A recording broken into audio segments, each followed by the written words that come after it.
For anyone willing to listen to Sedaka in early March, the price of the credit default swaps for both Bear Stearns and Lehman Brothers was broadcasting a potentially catastrophic liquidity problem, similar to that faced by Thornburg, Peloton, and Carlyle. Both Bear and Lehman had respectively approximately $6 billion and $15 billion of unsaleable Alt-A mortgages on their balance sheets. Others, such as John Spro, a bond fund manager at Smith Breeden Associates in Boulder, Colorado, had noticed that the Bear Stearns swaps were off in a world of their own, and by January were twice the cost of similar protection that could be bought against the debt of Morgan Stanley, and 4 times that of insuring the debt of Deutsche Bank.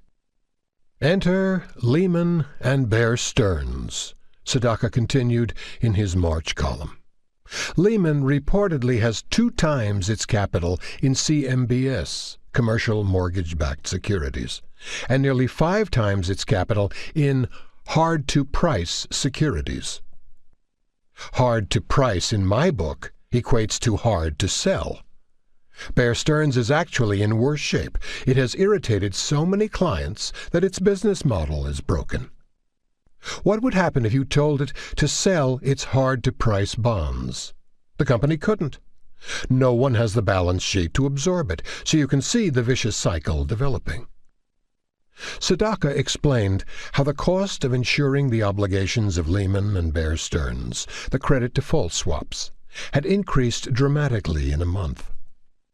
Insurance for the Bear Stearns obligations cost more than those for Lehman, meaning the market thought the risk of default for Bear was higher. The insurance premium for the Bear debt, which had been $50,000 per $10 million of debt for the first half of 2007, and then crept up slowly, had spiked up to $350,000 per $10 million of debt by March 5th. In my book, they're insolvent, he concluded.